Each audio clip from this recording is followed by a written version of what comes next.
Hello everyone and welcome back to another one of my videos. Today, we will not be creating any cards, but instead, we will do some of the prep work. I will be stamping some really beautiful flowers and leaves which we can later use to create some cards. This is one way to save time when we are working on an actual project. I do this often in my free time, where I like to stamp and color images, make extra sentiment strips and background panels, and cut out and score cardstocks to create card bases. I created multiple images in different colors. It was a time-consuming project, but totally worth it in the end and well for my future projects as well. Let's take a look at the stamps and the die set that I will be using to create the leaves and flowers. Also, I have something really exciting for you today. Well, I will talk about it in a minute. Both the stamp sets here that I'm using today are layering sets from Altenew, both of which come with coordinating die sets. The first one here is the Flowering Cistus stamp set. I have used this in a previous video. I will leave a link to that in the description box below. I did create multiple flowers there, well, using a different technique. Next, we have the Build a Flower stamp set by Altenew. Again, a beautiful layering stamp set. It does come with an outline stamp, but I will not be using that today. For today's video, I will be using only the layers of the flowers. This one also comes with a coordinating die set. I will leave a link to all the products I use in today's video in the description box below. Here's a closer look at the stamp and the die sets that I will be using to create the flowers and leaves for today's video.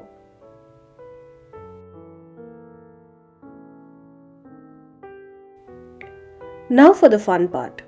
Here's something new in my crafty stash. Something I've been looking forward to for a really long time now. These are the SimonSaysStamps Positively Saturated Inks. This is a second set, a set of 15 dye-based inks.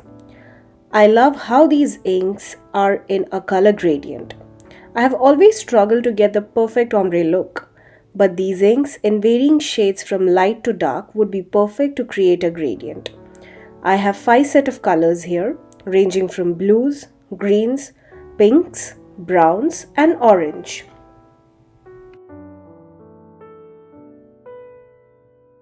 Let's take a closer look at these inks.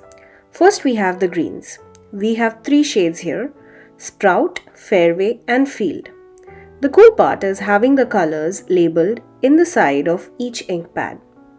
That makes the selection of colors a lot more easier. Also, take a look at the soft and super saturated foam pad, perfect for transferring the right amount of inks. Next, we have the blues: Marine, Cadet, and Royal. I think the Royal Blue ink is my favorite in this entire set.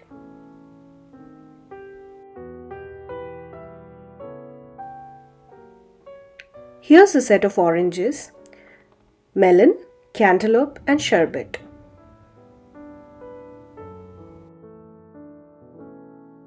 For every coffee lover like me, we have 3 shades of brown: Cappuccino, Latte, and Mocha.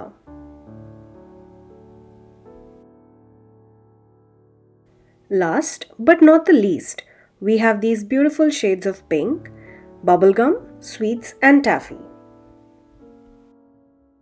Now that we've seen all the materials that we'll be using to create our flowers and leaves, the inks, the stamp set, the coordinating dies, let's get stamping.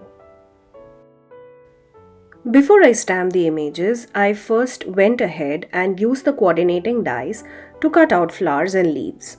I cut a bunch of these using plain white cardstock. I can store these die cuts in small boxes, Ziploc bags, or any other container.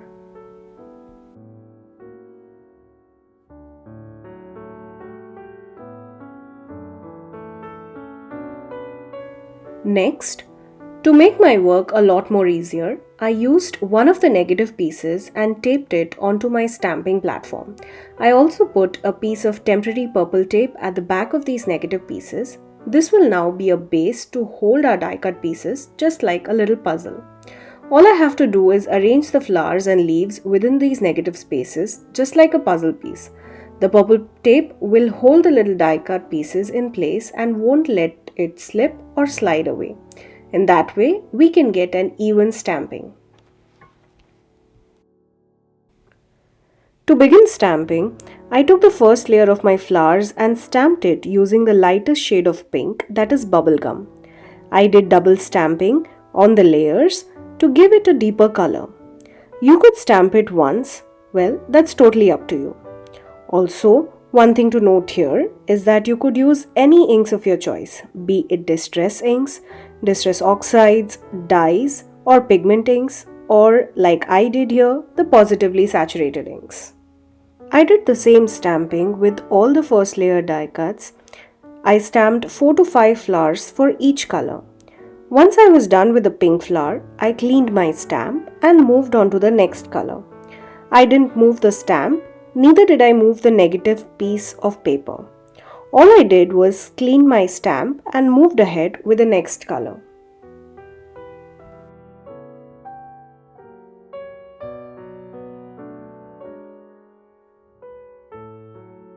Here's a look at all our flowers, which I stamped using the lightest shade of inks from the blue, oranges, the brown and the pink. We will repeat the same technique using the second layer of the flowers, using the next shade of inks. Well, at this point I realized that I should have also stamped the other flower from the Build a Flower set as well. Well, you see, this is how we learn, right? Just like the first layer, I went ahead and stamped layer number 2 and 3 in each color. For the third color, I used the darkest shade of each ink. Well, this definitely took me a couple of hours to get done. I did most of these while I was watching the television. Friday movie night was also stamping and coloring night for me. Once I was done with all the flowers, I did go ahead and stamp the leaves in the shade of green using the same exact techniques, puzzle piecing the little leaves into the negative spaces. I loved how detailed these images are and how beautifully the inks helped me get a good impression. Here's a look at all the flowers I stamped. I love how beautiful these colors are and how realistic these flowers and leaves look. Well, yes, I did go a little overboard here and stamped a lot of these little flowers and leaves, but I will have all these to create a bunch of cards. Stay tuned for my next video where I will be using a couple of these flowers to create a beautiful card, where I will also be using saturated inks to ink blend a background panel. I hope you had fun watching today's video and got motivated to get into some stamping and die cutting. This is the first time I used the SimonSaysStamps Positively Saturated inks. I will definitely recommend them, and also these beautiful layering stamp sets by Altenew. Thanks again for joining me today. I would love for you to become a subscriber to my channel, and if you do subscribe, make sure to hit the bell icon so that you don't miss the next time I post. Here are a couple of other videos that you might be interested in watching. Thanks so much. See you in my next video. Until then, stay safe.